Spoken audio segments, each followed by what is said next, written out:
നമസ്കാരം. തീർത്ഥയാത്ര എന്ന എന്റെ യൂട്യൂബ് ചാനലിലേക്ക് ഏവർക്കും ഹൃദ്യമായ സ്വാഗതം. ഇന്ന് ചൊവ്വര ശ്രീകൃഷ്ണസ്വാമി ക്ഷേത്രത്തിന്റെ വിശേഷങ്ങളാണ് പറയുന്നത്.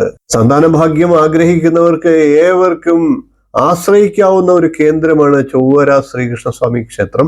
എറണാകുളം ജില്ലയിലെ ശ്രീമൂല നഗരം പഞ്ചായത്തിൽ പെരിയാറിന്റെ തീരത്തായിട്ടാണ് ക്ഷേത്രം സ്ഥിതി ചെയ്യുന്നത്. സന്താന സൗഭാഗ്യ പ്രാർത്ഥനയോടുകൂടി നിരവധി ഭക്തജനങ്ങൾ നിത്യം ദർശനത്തിനായി എത്തുന്ന ഒരു ആശ്രയ കേന്ദ്രമാണ് ചൊവ്വര ശ്രീകൃഷ്ണസ്വാമി ക്ഷേത്രം. പരശുരാമൻ കേരളത്തിലെ ബ്രാഹ്മണർക്ക് തന്ത്രിമാർക്ക് പൂജാതത്വങ്ങളും മറ്റും വിശദീകരിച്ച് നൽകിയത് ചൊവ്വര ക്ഷേത്ര പരിസരത്ത് വെച്ചാണ് എന്നാണ് വിശ്വാസം. ഇവിടെ വെച്ചാണ് തന്ത്രിമാർക്ക് വിശേഷാൽ പൂജകളും അനുഷ്ഠാന കർമ്മങ്ങളെ പറ്റിയും ഒക്കെ പരശുരാമൻ വിശദീകരിച്ച് നൽകിയത്. അപ്രകാരം പുണ്യം നിറഞ്ഞ വളരെ പ്രാധാന്യമുള്ള ഒരു സ്ഥലമാണ് ചൊവ്വര ശ്രീകൃഷ്ണസ്വാമി ക്ഷേത്രം. അങ്ങനെ ഒരു സ്ഥലത്ത് നിലകൊള്ളുന്നത് കൊണ്ട് തന്നെ ഈ ക്ഷേത്രത്തിൽ പ്രാർത്ഥിക്കുന്ന പക്ഷം വളരെ പെട്ടെന്ന് ഫലസിദ്ധി ഉണ്ടാകുന്നതാണ്. ഇവിടെ സമർപ്പിക്കുന്ന പ്രാർത്ഥനകൾക്കും വിശേഷാൽ പൂജകൾക്കും വേഗം ഫലം കാണും.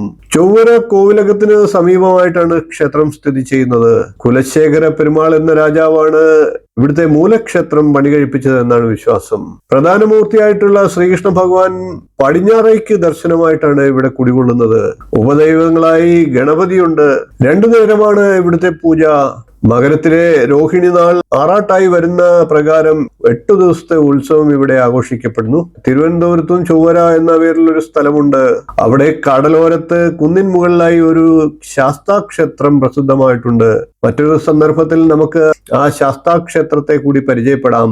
സന്താന ഭാഗ്യം ആഗ്രഹിക്കുന്നവരാണ് നിങ്ങളെങ്കിൽ തീർച്ചയായിട്ടും എറണാകുളം ജില്ലയിലുള്ള ചൊവ്വര ശ്രീകൃഷ്ണസ്വാമി ക്ഷേത്രത്തിലേക്ക് ഒന്ന് പോകുക. നിങ്ങൾക്ക് ഫലപ്രാപ്തി ഉണ്ടാകും എന്ന് പറഞ്ഞുകൊണ്ട് ഇന്നത്തെ വീഡിയോ നിർത്തുന്നു. വീഡിയോ ഇഷ്ടപ്പെട്ടുവെങ്കിൽ ഒന്ന് ലൈക്ക് ചെയ്യുക, ഷെയർ ചെയ്യുക, ചാനൽ ഒന്ന് സബ്സ്ക്രൈബ് ചെയ്യുക, നിങ്ങളുടെ അഭിപ്രായം കമന്റായിട്ട് അറിയിക്കുക. ഇനിയും ഇതുപോലുള്ള ക്ഷേത്രവിശേഷങ്ങളുമായി നമുക്ക് വീണ്ടും കാണാം. നന്ദി, നമസ്കാരം, ശുഭദിനം.